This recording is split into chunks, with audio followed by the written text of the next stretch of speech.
Hello and welcome back to the restaurant show. I'm very excited today because every time she stops in, I get to learn something new that I get to put to use at home myself. We have Kaz in from Rosie's Bakery. How are you doing today? I'm fine, thanks. How are you? I'm doing fantastic. And I noticed you brought some guests along. Who do we have with us? I did. I brought Michael and Adam of JBC Coffee Roasters.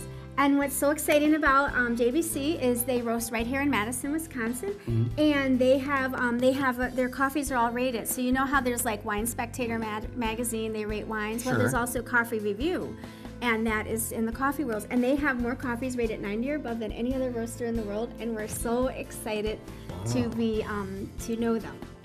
So I'm assuming that 90 and above means it's good coffee that I'm going with. We hope so.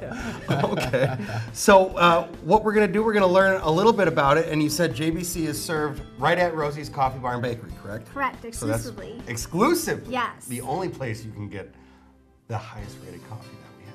And we're going to learn something interesting about it today, siphon brewing for coffee. Tell us a little bit about that. Well, siphon brewing is actually a pretty old technique of making coffee. How it works is it's two chambers, one of which will have water inside of it. Heat is applied to the bottom to expand that water up into the upper chamber. There the coffee is introduced, it's allowed to mingle and brew, and then when we're ready, we'll remove the heat source. That will condense and create a vacuum, which will draw the coffee back down into the bottom bowl. Wow, so that's very different than how we make coffee at home. Now, with that, there's a lot of different things going on. What kind of changes or variables or things can you do to change the outcome or how the final product is going to taste with that coffee?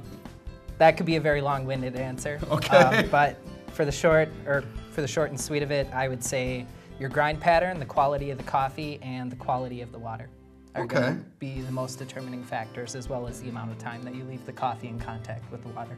So I'm assuming with that you want to move kind of pretty quickly and get a good product out of that? Okay, good. Especially if you're going to have amazing coffee, you're going to want to put the time in and get a good product out of that. So what's different about the coffee? Why is it so highly rated? What's different about it than something I'm just going to go pick up at the grocery store and throw in my coffee maker at home? So really, one of the huge keys is that a lot of people don't realize coffee is actually a cherry that grows on a tree. Okay. And it's the seed from the inside of the cherry that we're all after and that we roast and that is consumed by the consumer. And like any other fruit, if it is ripened thoroughly, then it has a high sugar content. And so if they're harvesting absolutely perfectly ripe fruit, then there's a high sugar content in the cherry, and that sugar soaks into the seed and produces a very sweet beverage once it's roasted. So it's really, like you said, I like the fruit analogy, it's just kind of picking a bean when it's ripe to have the best coffee bean. That's absolutely the start of it. Now, many things can go wrong from there. Sure.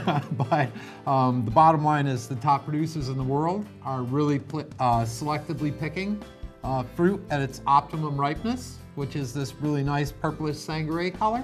And it's very unique to the best producers in the world. Very interesting. And this is kind of the process that you're going through now on how it's done? Yeah, I'm getting a little bit of an early start simply to help with the time frame. For sure. Otherwise, this could run over for you guys. And one of the things, just to point out too, is, you know, we're in the summer months, it's nice and hot out, but if you're actually warm, the best beverage to have isn't something cold, it's a warm beverage. That's right. That's something I did know. And to have a warm beverage, you can try some of these coffees right at Rosie's, correct? Correct. And out on the patio. Yes, out on the patio. We can do, we siphon brew at Rosie's, so you can come on in and get a siphon brew. We are doing cold pressed coffee. We use the Harfusa, and it is so good. You can have that cut with water or milk, and that one is great out on the patio on a hot day. It smells amazing. You should let them smell it. Oh my goodness, wow. That's very different than what, I know what I brew at home, that's very different. That's got a good smell to that.